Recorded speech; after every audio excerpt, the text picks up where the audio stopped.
In the heart of the kingdom of Freyland, Prince Eberhard found himself nestled in the comforting embrace of an easy chair. His mind, however, was far from the confines of his castle walls. The book in his hands, the history of the world, whispered tales of giants, fire-breathing dragons and spirit warriors, each one kindling the dormant embers of adventure within him. As the night grew darker, Prince Eberhard's longing for a life beyond the mundane grew stronger. He yearned to trade his royal duties for a journey into the unknown. And so, with the break of dawn, he decided to pass the reins of Freyland to Sir Chadwick, and invite the brave Sir Norwood to accompany him on an adventure that promised excitement and thrill. Their journey led them across vast plains, through winding mountain passes, and up towering peaks.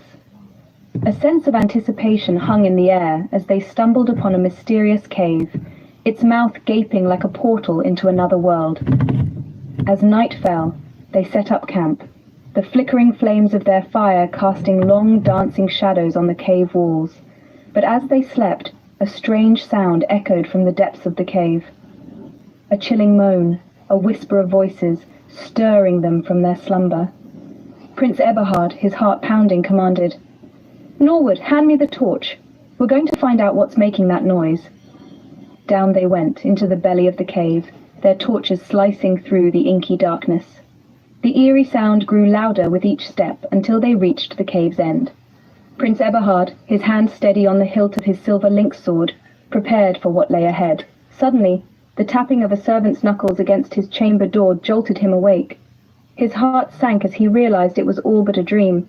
With a sigh, he muttered, "Oh, how I long for adventure again."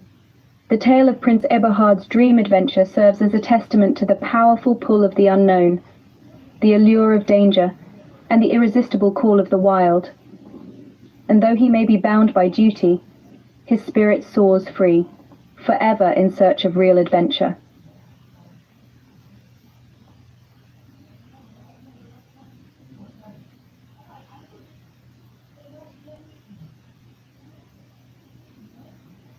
Vanilla keeps outdoing themselves with these updates. Can you record studio quality roll calls, even if you're just chilling in a...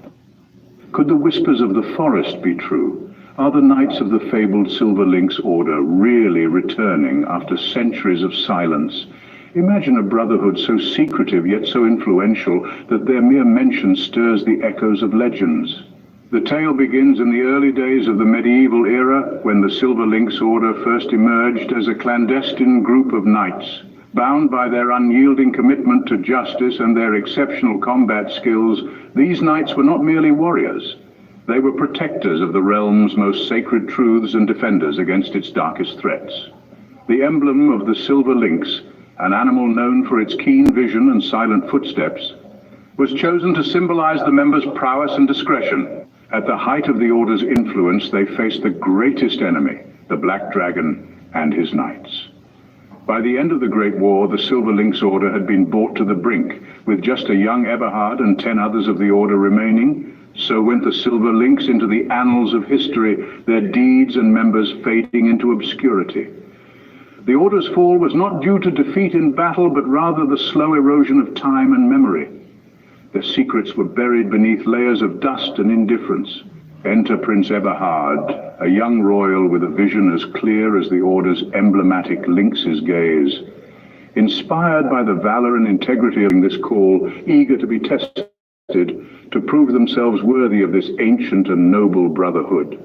The revival involves rigorous challenges designed not only to test combat skills, but also to forge the spirit and character of a true lynx knight. From duels at dawn to solving riddles under the stars, these trials are as much about integrity as they are about strength. As Prince Eberhard rebuilds the Silver Lynx Order, he envisions a new era where these knights will once again be guardians of peace and justice.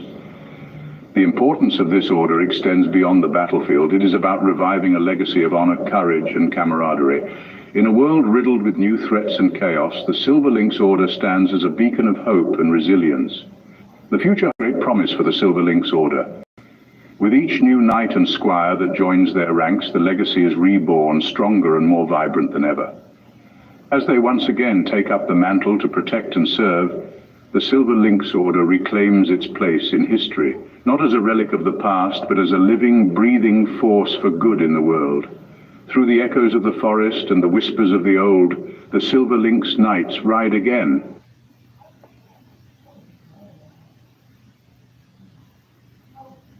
Have you ever wondered how a young prince, barely out of his teenage years, might navigate the complexities of ruling an entire kingdom?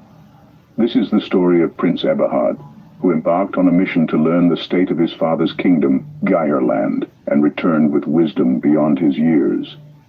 Prince Eberhard traveled the length and breadth of Geierland, visiting both the noble duke and the humble commoner. His mission was to understand the experiences of his subjects, to gauge the prosperity and challenges across the realm, farming villages to the bustling squares of the market towns. Prince Eberhard witnessed the everyday lives of his people. After 6 months of observation and interaction, the prince returned to Newcastle, his findings in hand. His report was comprehensive, offering a unique perspective on the state of the kingdom. From areas of prosperity to those in need of improvement, Prince Eberhard had pondered deeply on potential solutions. His father, King Hinnerich, was pleased. The wisdom and foresight displayed by his son in his report were beyond his 20 years. The king, impressed by his son's findings, called in his court officers and officials to discuss the future prosperity of Geierland. It was far from over. After a fortnight at Newcastle, the prince bid farewell to his parents and set off for his homeland, Freyland. The journey back was a stirring reminder of his past triumph fresh in his mind. With the help of 2 loyal knights, Sir Norwood and Sir Chadwick, Prince Eberhard had transformed the Dragon's Lair into Freyland and the Dragon Castle into Hessen Castle. As he approached the once abandoned inn that now bustled with activity, people stopped, bowed, and cheered. The sight of their prince, his coat blazoned with the golden boar's head on a blue background, filled them with pride. The prince rode on, finally reaching his home, Hessen Castle. The sight of the castle, standing tall and proud, was a testament to his journey, his triumphs, and the prosperity he brought to Eberhard's journey was one of growth and learning. His dedication to understanding his kingdom and its people led to a comprehensive report that would shape the future of Geierland. His actions not only displayed his wisdom, but also laid the foundation for the prosperity of his kingdom. A young prince, indeed, but his actions and accomplishments tell the tale of a wise and thoughtful ruler. In the grandeur of the great hall and throughout the city of Hessen Castle, while the people celebrate their new prince, a sense of urgency pervades the room as the door to the library creaks open. Prince Eberhard, a figure of royalty and power, steps into the room, his cloak billowing behind him. In his company are 2 knights, Sir Norwood the younger, full of vigour and ambition, and Sir Chadwick the elder, whose wisdom is etched deeply into the lines on his face. The prince, poised and determined, withdraws a set of documents from his pouch, spreading them across the ebony table. His knights lean in, their eyes scanning the parchment. The silence is broken by the disbelief in Sir Norwood's voice. "This cannot be true," he exclaims. "I've never heard of anything like this." But Sir Chadwick, his eyes reflecting the flicker of a memory, adds, "When I was just a lad, an old man in my village would entertain us with such tales." Prince Eberhard, having listened to his knights, strides towards the bookshelf. He pulls out a large, dust-covered book. His fingers trace the pages until they rest on a brightly coloured page. "Yes," he murmurs, his voice echoing through the room. "This is what I thought." The page belongs to an old volume, A History of the World. The revelation stirs the room. The prince looks at his knights, determination gleaming in his eyes. "This may work," he states, "but we must act fast." The knights nod in agreement, their faces set with resolve. The documents, it seems, reveal a forgotten piece of history, a secret that could change their world. The prince and his knights, now armed with this knowledge, prepare for the challenges that lie ahead. Their course of action: to delve deeper into the past, to unearth the truth, and to use it in a way that could shape their future. Imagine yourself strolling along a mountain pass, when suddenly you're surrounded by a group of men, demanding a hefty toll for passage. What would you do? This is exactly the predicament Prince Eberhard of Geierland found himself in during his inspection of the impoverished dukedom of Cumberland. There he was, blocked on all sides by commoners, with the apparent leader stepping forward to challenge his right to free passage. Boldly, Eberhard asked, "Is this path not open to free passage?" The leader retorted, "Ah, yes, it is open for passage, but certainly not free. You must pay a toll of 50 silver pieces." Now Eberhard could have revealed his true identity, but instead he decided to play along. Laughing, he responded, 50 in silver? What do you take me for, the Duke of the land? I'm a mere freeman passing through. I work or hunt for my food. Everything I own is on my back, and it wouldn't amount to 10 silver pieces, let alone 50. However, I can offer you 30 copper coins to pass." The men, convinced by Eberhard's simple attire and calloused hands, the result of 2 weeks of chopping wood, agreed to his proposition. "Give us 20 coins and be on your way," the leader declared, and so Eberhard did, sighing in relief as he walked away.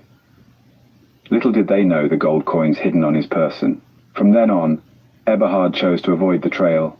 Instead, he hiked the cliffs, steering clear of potential encounters. His time alone allowed him to observe the land, formulating plans to uplift the people of Cumberland. His keen eye discovered the wealth hidden within the mountains: granite, marble, gold and silver, all resources waiting to be harnessed. So, what can we learn from Prince Eberhard's encounter? Firstly, it's the art of negotiation, the importance of quick thinking, and the ability to blend in. Secondly, it's the power of observation and utilizing resources to their fullest potential for the betterment of society. Lastly, it's the realization that sometimes the most challenging paths lead to the most rewarding discoveries. Just as Eberhard's detour led him to the hidden wealth of Cumberland, life's unexpected turns might just lead us to our own treasure troves. So remember, every challenge is an opportunity in disguise, waiting to be unearthed.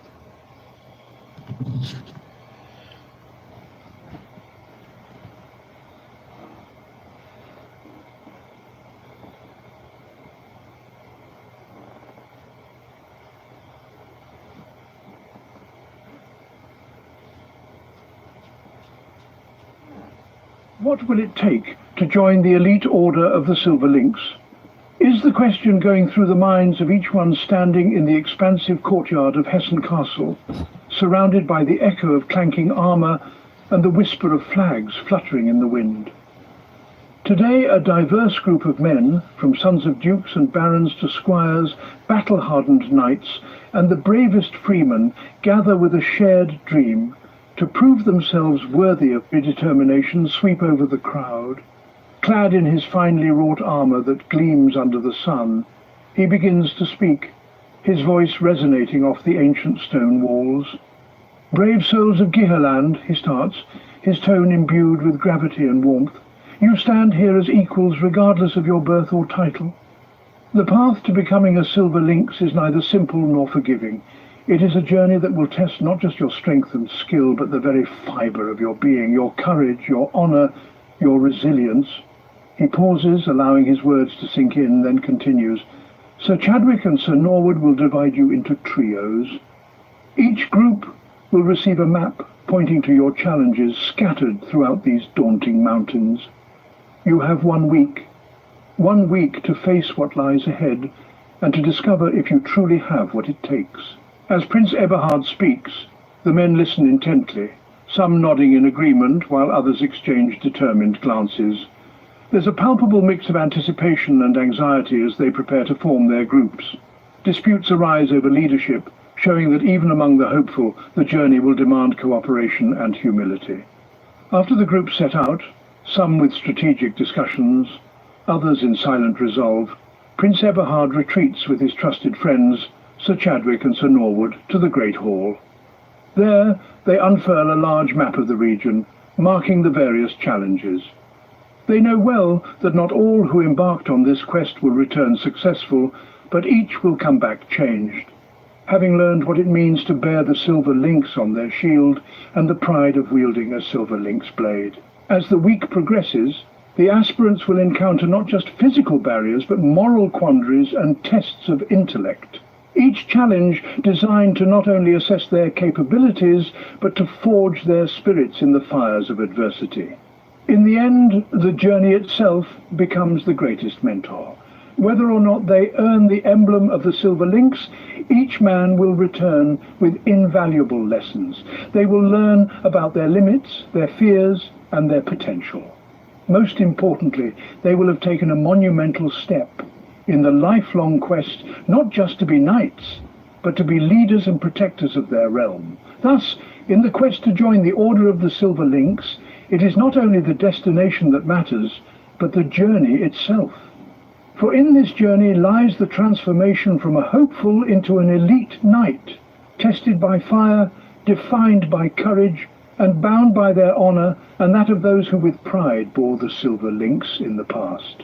The worth of a silver lynx knight lies not in the title, but in the trials they overcome and the manner in which they conduct themselves, both in battle and in peace. What does it truly take to lead and cooperate under pressure?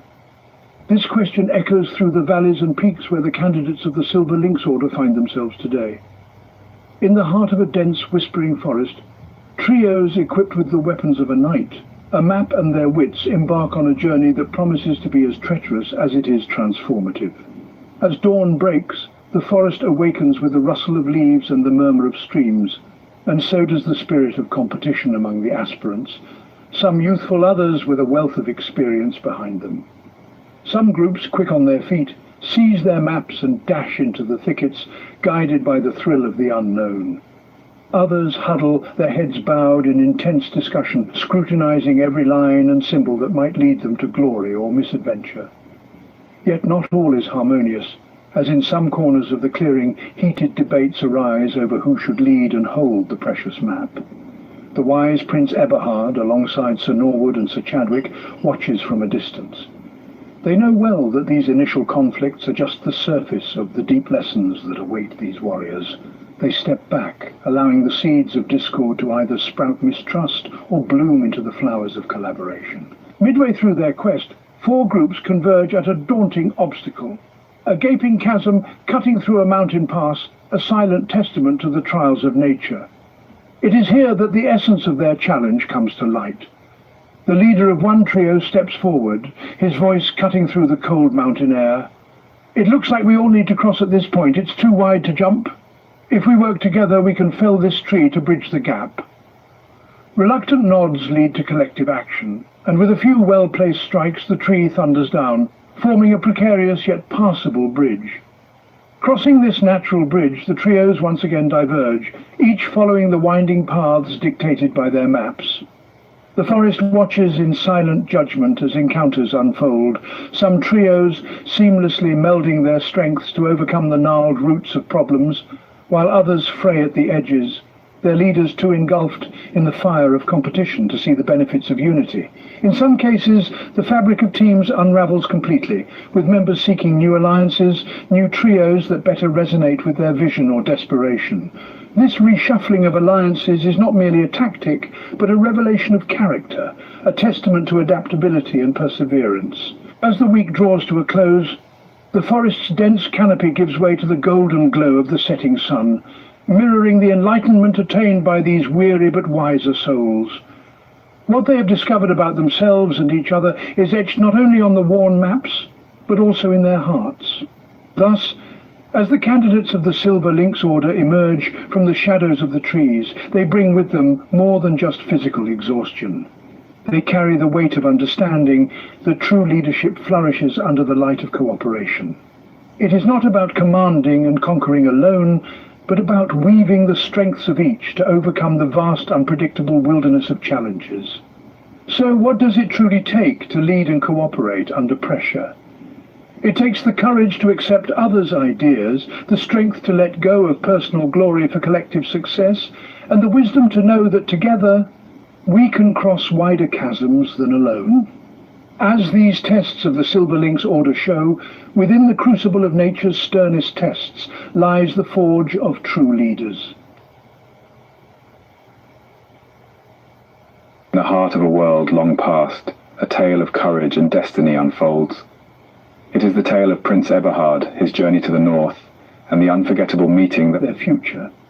This is the beginning of their journey, a journey that will test their courage, their wisdom, and their loyalty.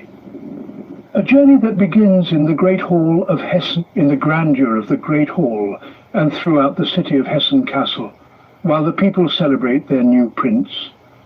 A sense of urgency pervades the room as the door to the library creaks open. Prince Eberhard, a figure of royalty and power, steps into the room, his cloak billowing behind him. In his company are two knights, Sir Norwood the younger, full of vigour and ambition, and Sir Chadwick the elder, whose wisdom is etched deeply into the lines on his face. The prince, poised and determined, withdraws a set of documents from his pouch, spreading them across the ebony table. His knights lean in, their eyes scanning the parchment. The silence is broken by the disbelief in Sir Norwood's voice. "This cannot be true," he exclaims. "I've never heard of anything like this." But Sir Chadwick, his eyes reflecting the flicker of a memory, adds, "When I was just a lad, an old man in my village would entertain us with such tales." Prince Eberhard, having listened to his knights, strides towards the bookshelf. He pulls out a large, dust-covered book. His fingers trace the pages until they rest on a brightly coloured page. "Yes," he murmurs, his voice echoing through the room. "This is what I thought." The page belongs to an old volume, A History of the World. The revelation stirs the room. That could change their world.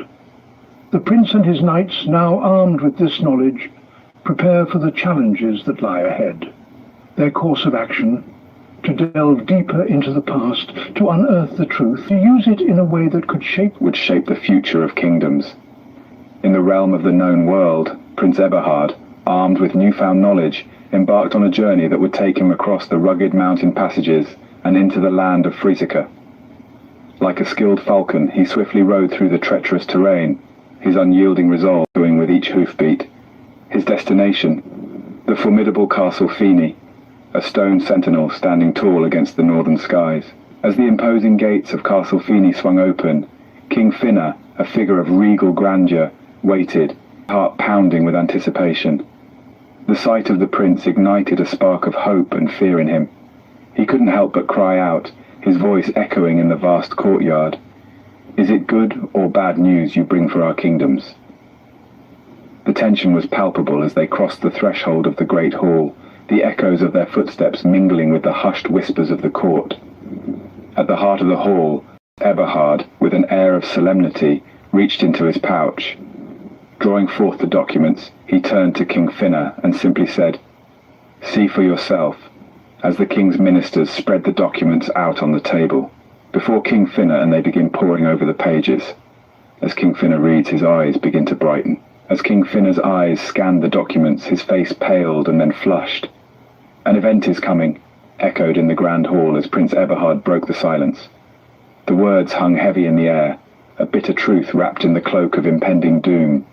The court gasped, their faces a mirror to the shock that swept over King Finna. The castle was silent, save for the rustling of the documents and the hushed whispers of the court. Slowly, Prince Eberhard started to speak again, this time his voice steady and filled with a glimmer of hope. "There is a way, King Finna." The room was filled with bated breaths, the court waiting, hoping, praying. Prince Eberhard continued, "Your kingdom can survive. It won't be easy. The path is fraught with danger, but it's a path nonetheless." As he finished, a wave of relief washed over the room. The event was coming, but they weren't helpless. They had a way, a chance to... What does it take to become a Knight of the Silver Lynx?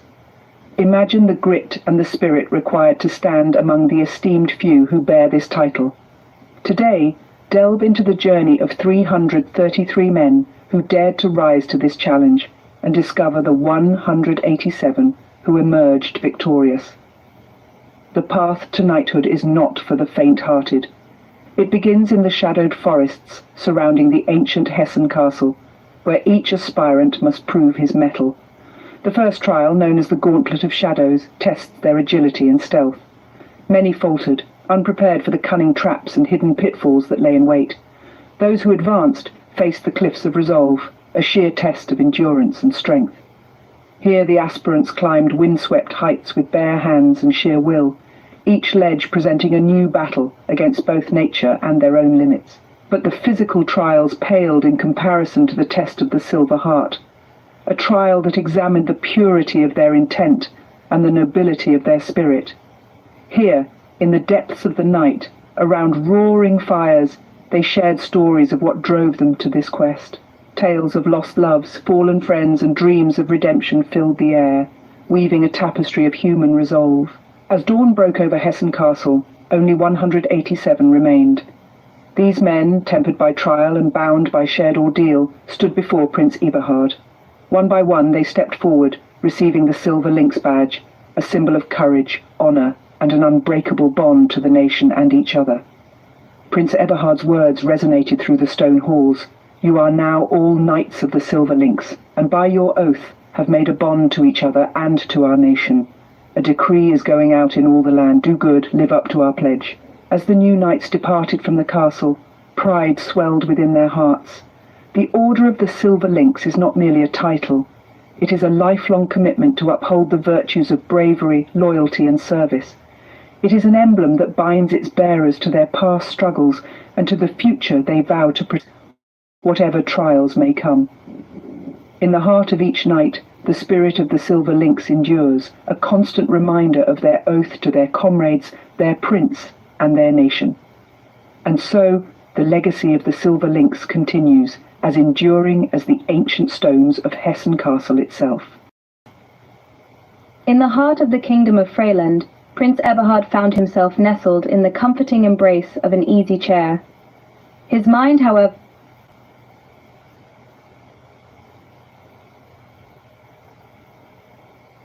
was far from the confines of his castle walls.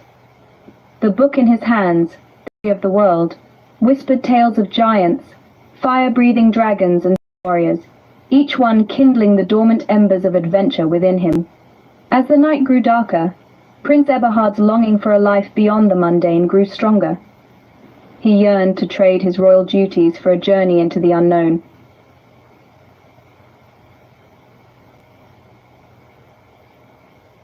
And so, with the break of dawn, he decided to pass the reins of Freyland to Sir Chadwick, and invite the brave Sir Norwood to accompany him on an adventure that promised excitement and thrill. Their journey led them across vast plains, through winding mountain passes, and up towering peaks. A sense of anticipation hung in the air as they stumbled upon a mysterious cave, its mouth gaping like a portal into another world. As night fell, they set up camp, the flickering flames of their fire casting long dancing shadows on the cave walls. But as they slept, a strange sound echoed from the depths of the cave. A chilling moan, a whisper of voices, stirring them from their slumber. Prince Eberhard, his heart pounding, commanded, "Norwood, hand me the torch. We're going to find out what's making that noise." Down they went into the belly of the cave, their torches slicing through the inky darkness. The eerie sound grew louder with each step until they reached the cave's end. Prince Eberhard, his hand steady on the hilt of his silver lynx sword. The silver lynx, an animal known for its keen vision and silent footsteps, was chosen to symbolize the members' prowess. Eberhard rebuilds the Silver Lynx Order. He envisions a new era where these knights will once again be guardians of peace and justice. The importance of this order extends beyond the battlefield. It is about reviving a legacy of honor, courage, and camaraderie. In a world riddled with new threats and chaos, the Silver Lynx Order stands as a beacon of hope and resilience. The future holds great promise for the Silver Lynx Order. With each new knight and squire that joins their ranks, the legacy is reborn, stronger and more vibrant than ever. As they once again take up the mantle to protect and serve, the Silver Lynx Order reclaims its place in history, not as a relic of the past, but as a living, breathing force for good in the world. Through the echoes of the forest and the whispers of the old, the Silver Lynx Knights ride again.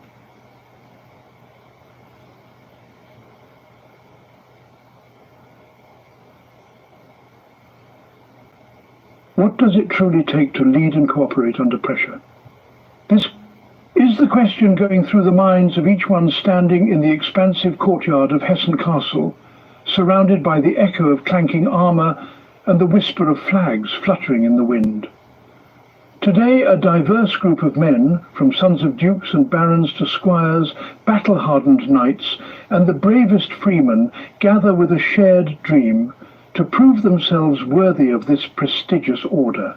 Prince Eberhard, a figure of inspiration and authority, steps forward. His eyes, alight with a fiery determination, sweep over the crowd. Clad in his finely wrought armor that gleams under the sun, he begins to speak, his voice resonating off the ancient stone walls. "Brave souls of Giherland," he starts, his tone imbued with gravity and warmth, "you stand here as equals regardless of your birth or title. The path to becoming a silver lynx is neither simple nor forgiving. It is a journey that will test not just your strength and skill, but the very fibre of your being, your courage, your honor, your resilience." He pauses, allowing his words to sink in, then continues, "Sir Chadwick and Sir Norwood will divide you into trios. Each group will receive a map pointing to your challenges scattered throughout these daunting mountains. You have 1 week. 1 week to face what lies ahead and to discover if you truly have what it takes." As Prince Eberhard speaks, the men listen intently, some nodding in agreement while others exchange determined glances. There's a palpable mix of anticipation and anxiety as they prepare to form their groups. Disputes arise over leadership, showing that even among the hopeful, the journey will demand cooperation and humility. After the groups set out, some with strategic discussions, others in silent resolve, Prince Eberhard retreats with his trusted friends, Sir Chadwick and Sir Norwood, to the Great Hall. There they unfurl a large map of the region.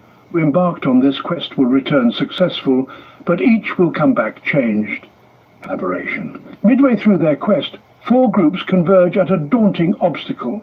A gaping chasm cutting through a mountain pass, a silent testament to the trials of nature.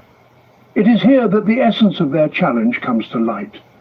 The leader of one trio steps forward, his voice cutting through the cold mountain air. "It looks like we all need to cross at this point. It's too wide to jump. If we work together, we can fell this tree to bridge the gap." Reluctant nods lead to collective action, and with a few well-placed strikes, the tree thunders down, forming a precarious yet passable bridge. Crossing this natural bridge, the trios once again diverge, each following the winding paths dictated by their maps. The forest watches in silent judgment as encounters unfold, some trios seamlessly melding their strengths to overcome the gnarled roots of problems, while others fray at the edges, their leaders too engulfed in the fire of competition to see the benefits of unity.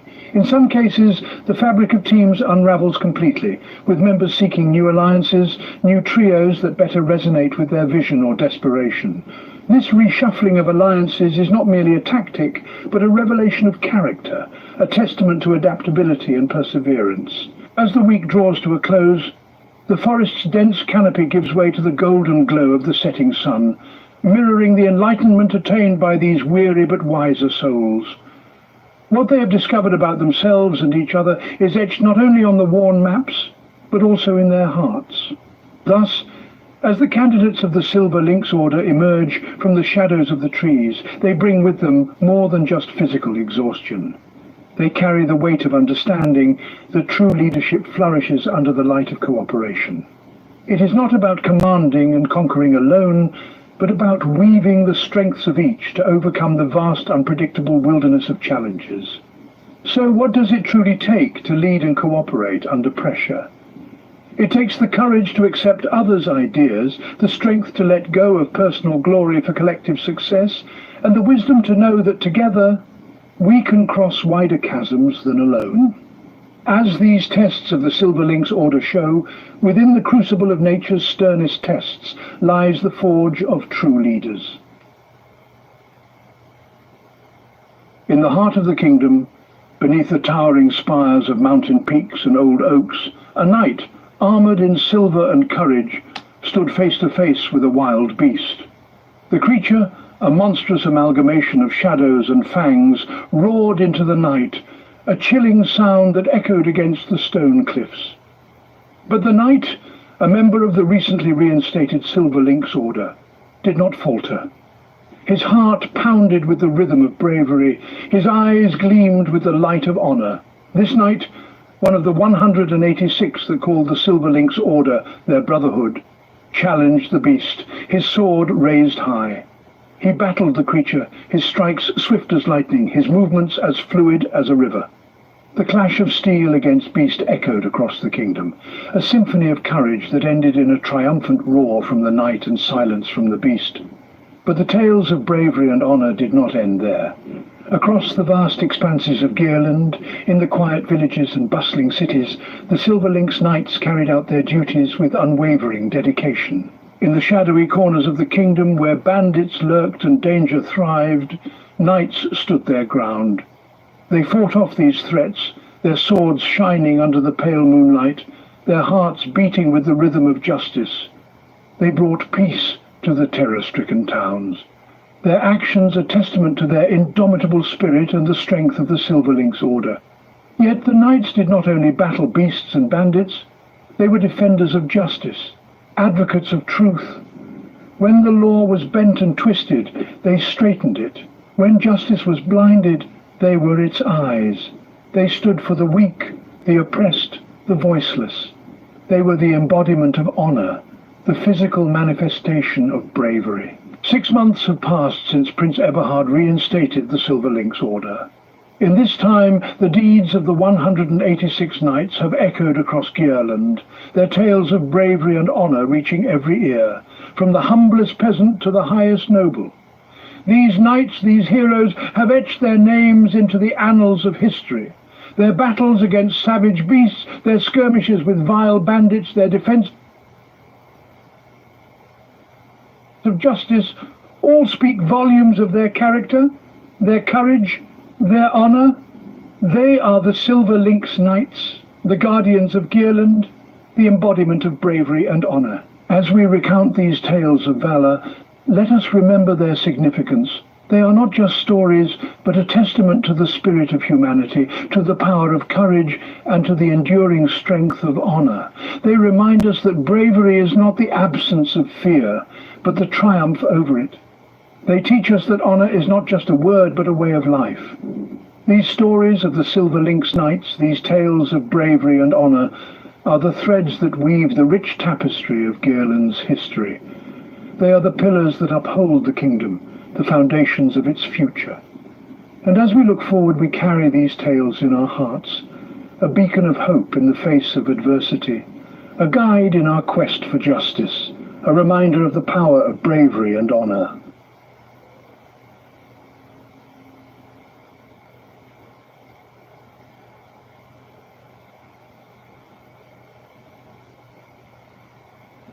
Why do libraries, those grand repositories of knowledge and culture, hold such a magnetic allure? Imagine standing before the New York City Main Library, a monumental edifice not just of books, but of dreams sculpted in stone and mortar.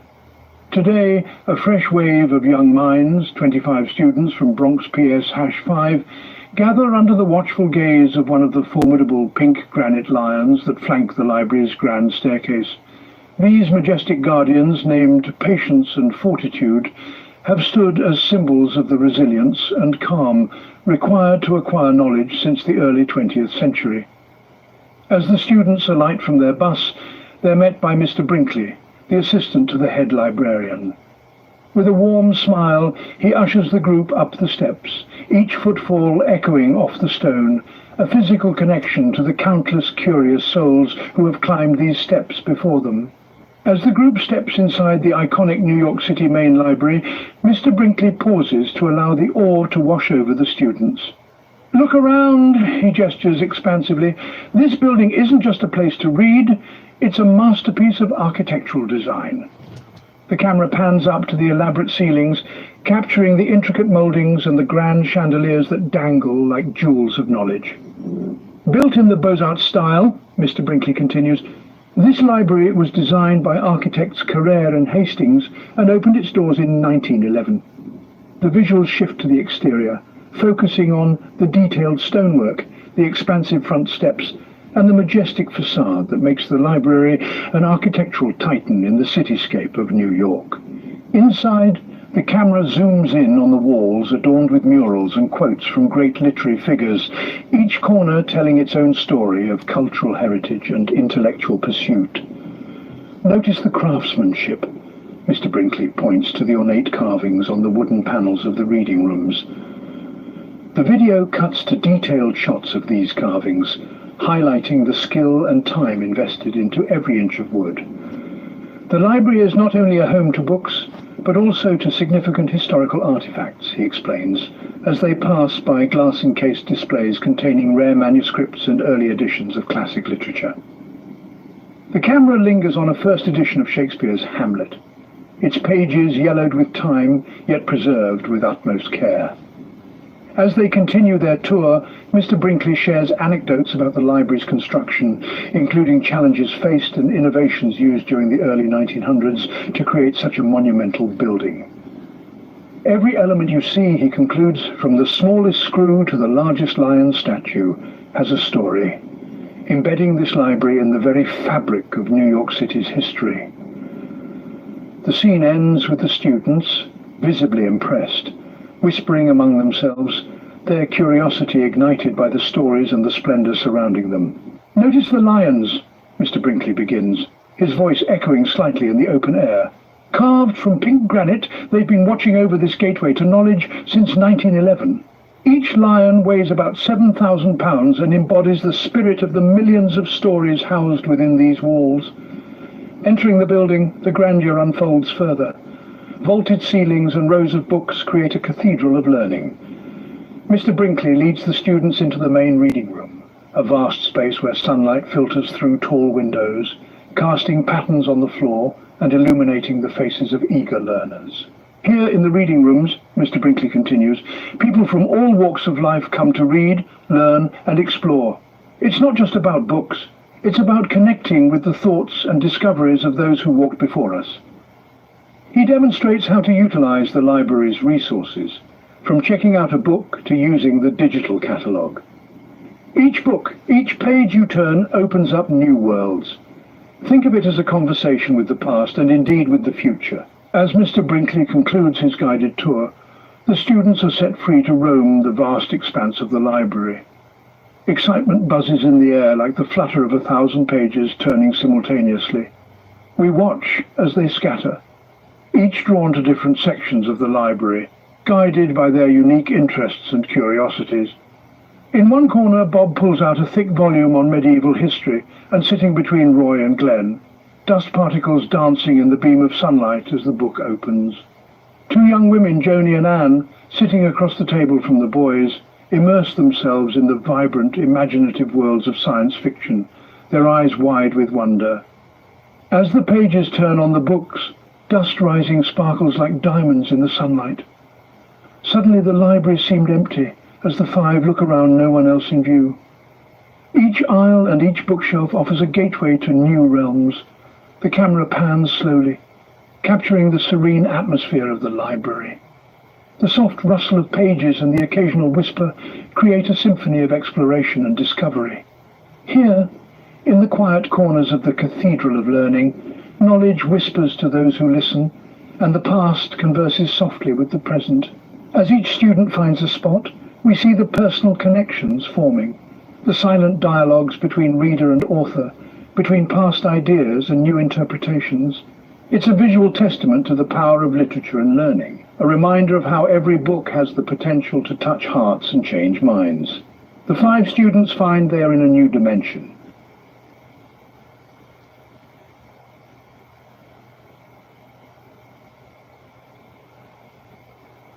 In the brightly lit reading room of the library set against the backdrop of silence, five friends, Roy, Rob, Glenn, Anne and Joni, find themselves in this very scenario. The boys engrossed in a medieval history book and the girls poring over a physics textbook are about to experience something that blurs the line between past and future. Science and myth. Suddenly the stillness breaks. Streaks and blurred shadows ripple through the room, creating a spectacle none of them can ignore. "What happened?" Rob asks, his voice a mix of curiosity and alarm. Roy, equally puzzled, can only shrug in response. Glenn turns to the two girls, Anne and Joni, who are known for their prowess in science. "What's going on here?" he asks. The room feels charged, a static of unknown energies swirling around them. Joni exchanges a look with Anne, a silent conversation passing between them. Is it possible? Joni whispers more to herself than anyone else. Anne, catching on, adds, the quiet, the streaks of light. Her voice trails off as realization dawns on Joni's face. They quickly scan the pages of their physics book, searching for a theory, any theory, that could explain their surreal experience. Roy, Rob and Glenn watch the mesmerizing display of light, their minds racing with questions. Meanwhile, Anne and Joni come to a startling conclusion. It seems we have crossed over to another dimension, Joni states, her voice firm yet filled with wonder. But how? The boys press, eager for answers. In response, Roy slams the history book shut, sending a cloud of dust into the air, mingling with the sparkling motes. The girls close their physics book, the finality of the action marking their acceptance of their new reality. As the dust settles and the last gleam of light fades, the room plunges into darkness. A distant murmur of voices seeps through the walls, alien yet oddly familiar. Joni's voice cuts through the confusion. We are in another dimension. This extraordinary encounter leaves them grappling with more questions than answers. How did a casual study session turn into a journey across dimensions? The books on the table, a bridge between the ancient and the modern, seem to suggest a fusion of knowledge, where history and science converge to create portals beyond our understanding. As the 5 students walk towards the sound of voices, they approach the library door of oak. Light shines under it, hinting at the mysteries that lie beyond. Roy reaches for the knob, his hand trembling slightly with anticipation. Joni hesitates, gripping his arm. Wait, do we really want to open this door? Glenn responds eagerly, his eyes alight with curiosity. Why not? What's an adventure without a little mystery? Rob looks towards Anne, seeking her counsel. What do you think? Anne pauses, her gaze fixed on the sliver of light under the door. Every door we open is a chance to learn something new. Let's find out what's on the other side. With a collective breath, they open the door, stepping into a realm where reality and fantasy blur, ready to explore the intricate tapestry of time, space, and knowledge. The adventure that began in a quiet room with 2 books now continues through this unexpected threshold, leading them closer to the profound mysteries of the cosmos. Imagine opening a door and stepping into another time and place. What would you do? This is exactly the conundrum Roy and his friends faced when they ventured beyond the familiar confines of their local library. Roy slowly opened the large oak door, expecting to see the main room of the library. Instead, a dim light shone through a thick fog, prompting Glenn to question, is there a fire? Where is this smoke coming from? Bob, with a puzzled look, corrected him. No, it's not smoke, it's some kind of fog. Anne and Joni, equally bewildered, watched as Roy and Glenn urged, Come on, let's see what happened. Stepping through the doorway, Bob, Anne and Joni hurried to catch up. They found themselves not in the library but standing on a cobblestone street. The fog enveloped everything, yet through the mist they could see people walking and horse buggies passing by. The 5 friends stood in amazement. It seems like we've been brought to another time, Anne remarked, her voice tinged with wonder. Joni agreed. Yes, Glenn pondered aloud. A different time, but how? Bob chimed in. And another place, maybe. Roy, still enveloped in silence, began to walk forward. He bent down and picked up a copper coin, holding it up for the others to see. Have you seen any coins like this before? He asked. Glenn took the coin, turning it over in his hand. Let me see, he muttered, squinting at the date that could unravel the mystery of their unexpected journey. As they ventured deeper into this foggy historical milieu, the group avoiding encountering the people on the streets, choosing to stay concealed in the mist of the fog because the 5 dressed in non-period attire would stand out and may cause alarm, or at least draw unwanted attention to them, as Bob wisely suggested. Anne said, Look at these shop signs written in unfamiliar fonts. Can you read it? And can anyone understand the distant voice of a town crier announcing the day's news? Each element added to the surreal experience of stepping through time. The friends listened to the interactions of the locals, each conversation offering clues and the mystery. They learned of historical events they had only read about in books, now unfolding before their eyes. The coin Glenn held turned out to be from a bygone era, a tangible piece of history that confirmed their temporal displacement. As the adventure unfolded, the friends speculated about the nature of the fog and the door. Was it a portal? a wrinkle in time. They wondered about the implications of their visit. Could they alter history? Were there others who had crossed through this foggy threshold before them? As Roy, Glenn, Bob and Anne and Joni retraced their steps through the cobblestone streets, the friends pondered the many questions raised by their journey. What was the nature of the fog and the door? How did they travel through time, and why were they chosen? The mystery remained unsolved. Mist hung low over a busy street, shrouding the hustle and bustle in a mysterious veil. Amidst the cacophony of horse-drawn carriages and the murmur of the crowd, 5 friends stood huddled near an old brick building, their eyes scanning the surroundings. Suddenly a sharp whistle pierced the air, followed by the rhythmic echo of approaching footsteps. In a hushed tone, Roy, quick-thinking and always alert, whispered, "Go between these buildings," pointing to a narrow gap barely visible in the dim light. The group squeezed into the shadowy space, hearts racing with the thrill of the unknown. As they pressed against the cold wall, a young girl, clutching a loaf of bread like a precious treasure, darted past. In a swift motion, Roy reached out, gently pulling her into their makeshift hideout. He placed a finger to his lips, signaling silence. The police officer, mere shadows away, continued his pursuit, oblivious to the group hidden by the fog.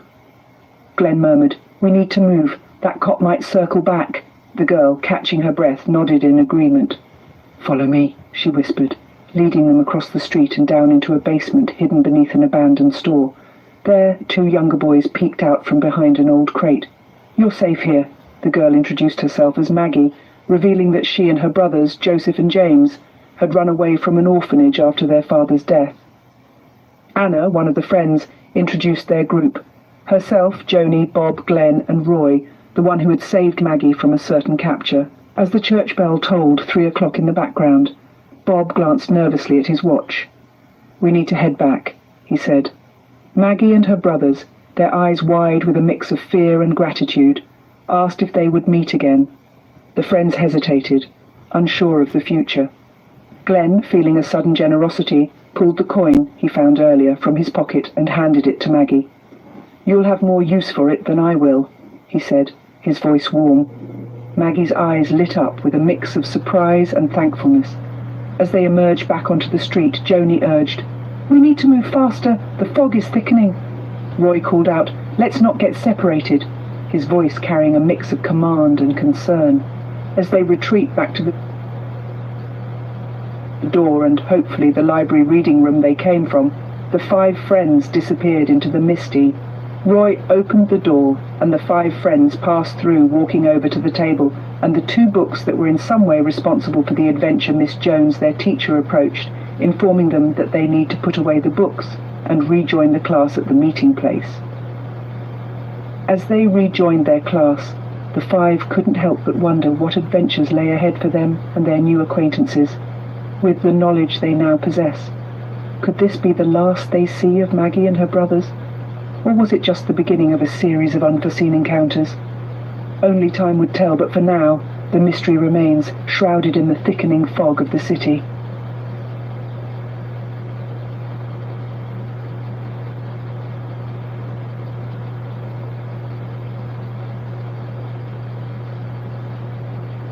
Have you ever pondered the quandary of how to magnetize viewers to your videos? How to transform that trickle of views into a roaring waterfall? The solution lies not in the stars, dear friends, but in our strategies. Today, we delve into 3 phenomenal ways to make your videos a must-see. Optimizing thumbnails and titles, simplifying the topic, and creating evergreen content. First, consider this. The thumbnails and titles serve as the first impression, the sizzle that sells the steak. So, how can you make them irresistible? Start by keeping them updated. Trends, language, and audience preferences evolve. Adapt your thumbnails and titles to reflect these changes. Use attractive, high-quality images for thumbnails. For titles, incorporate keywords and phrases that resonate with your audience. But remember, authenticity wins the day. Misleading thumbnails and titles might spike initial views, but they won't sustain viewer engagement in the long run. Second, the KISS principle, keep it simple, silly, applies to video content too. Overcomplicating the topic can confuse viewers and dilute the main message. So, strip down the topic to its core essence. Use plain conversational language. Break down complex ideas into digestible chunks. And remember, simplicity doesn't mean dumbing down. It's about clarity and accessibility. Simplifying the topic makes it easier for viewers to grasp the content, engage with it, and share it. Lastly, think evergreen. Evergreen content remains relevant and valuable over time, like a classic novel that never loses its charm. It's not tied to trends or events that may quickly fade into obscurity. Instead, it addresses fundamental topics that people always seek answers to. Creating evergreen content ensures a steady stream of viewers, even long after the video's initial release. In summary, 3 keys unlock the door to greater viewer engagement. First, keep your thumbnails and titles updated, making them irresistible invitations to watch. Second, simplify the topic, making it accessible and engaging. And third, create evergreen content, ensuring sustained relevance and value. These strategies not only attract viewers, but also build a loyal audience. They make your videos stand out in the digital sea, transforming them into lighthouses that guide viewers to your shores. And if you are hearing this, here's a bonus tip: make your topic searchable. So embrace these strategies and prepare to see a surge in your video views.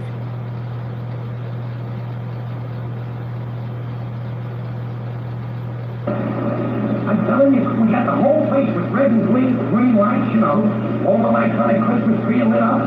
It's really a pretty sight. And the funny part about it, nobody's crazy. The first time I ever saw a place lit up with a customer's mark. I'm telling you, we got the whole... All right, keep...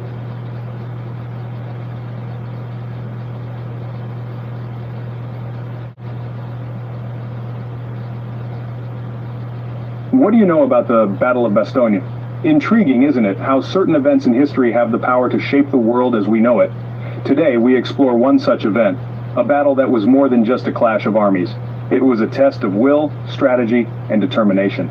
The Battle of Bastogne, a pivotal encounter in World War II, was part of the larger Battle of the Bulge. It took place during a chilling winter from December 20th to the 27th in the year 1944. The city of Bastogne in Belgium was the focal point of this battle due to its strategic location at the hub of 7 highways. In this fierce battle, the city was held by the 101st Airborne Division of the United States Army.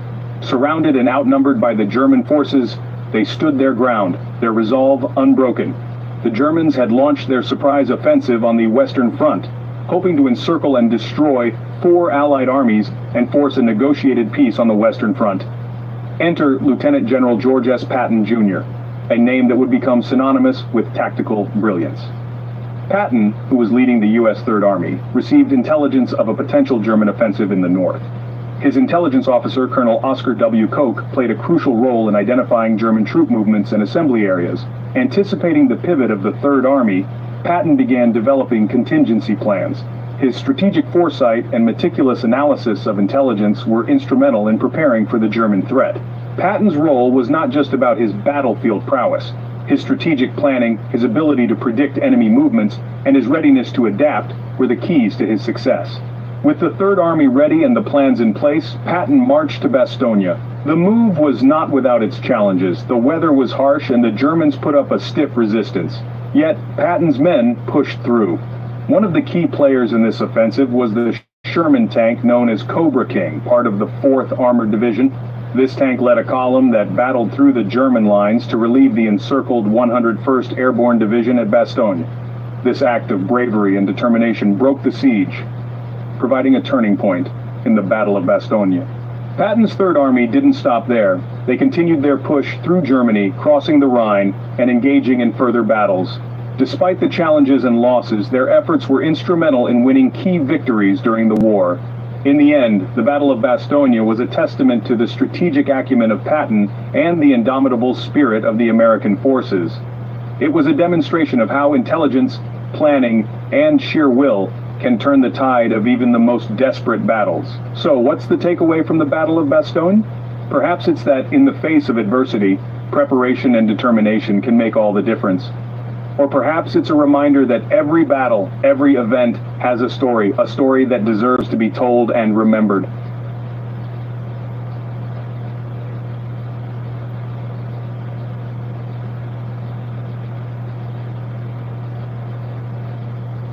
Programs, learn about finance. What if I told you that in the darkest days of World War II, a daring raid was planned and executed that would change the course of the war? This is the story of the Doolittle Raid, a remarkable feat that epitomizes the audacity, courage, and determination of the human spirit. In the aftermath of the devastating attack on Pearl Harbor in December 1941, America was looking for a way to strike back at Japan. Enter Lieutenant Colonel James Doolittle, a highly decorated pilot and military tactician. He devised an audacious plan to bomb Tokyo and other Japanese cities using B-25 bombers launched from an aircraft carrier, a feat that had never been done before. The planning for this daring raid began in earnest in January 1942. The B-25 bombers had to be modified to carry extra fuel and to lighten their load for the long-distance flight. The crews, handpicked by Doolittle himself, underwent intense training for this mission. They practiced short takeoffs, low-level and night flying, and precision bombing, all skills they would need for the raid. April 18, 1942, marked the day of execution. 16 B-25 bombers, each carrying a crew of 5 men, took off from the deck of the USS Hornet. The mission was fraught with danger from the start. They had to take off earlier than planned due to being spotted by a Japanese patrol boat.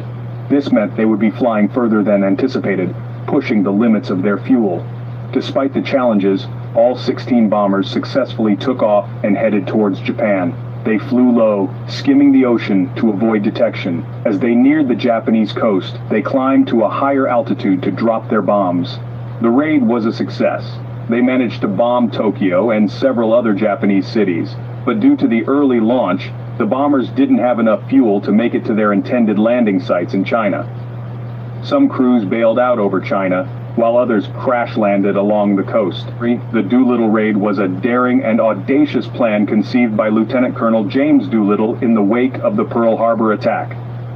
16 B-25 bombers, modified and manned by hand-picked crews, took off from the USS Hornet and successfully bombed Tokyo and other Japanese cities. Despite the challenges and dangers they faced, the raid was a success, boosting morale and changing the course of the war. So, the next time you think something is impossible, remember the Doolittle Raid. It's a testament to human courage and determination, a reminder that with audacity and belief, even the most daring plans can be executed successfully. Have you ever pondered over the role of a single individual in a pivotal moment of history? Consider Lieutenant John Kirwan, a name that may not ring a bell immediately, but whose actions during World War II significantly impacted the course of history. American forces launched a massive aerial attack on the Yamato fleet. Among the swarm of aircraft was Lieutenant Kirwan, piloting his Grumman TBF Avenger. With a steely determination, Kirwan and his fellow pilots plunged into a chaotic battlefield, facing a hailstorm of anti-aircraft fire. Kirwan, with his exceptional piloting skills, managed to evade the enemy fire and launched his torpedoes towards the Yamato. His attack was successful, causing significant damage to the massive battleship. The Yamato, once thought to be invincible, was now teetering on the brink of destruction. Despite sustaining heavy damage, the Yamato continued to fight. But the relentless attacks from the American forces eventually overpowered the mighty battleship. The Yamato, struck by multiple torpedoes and bombs, finally succumbed and sank into the depths of the sea, marking a significant turning point in the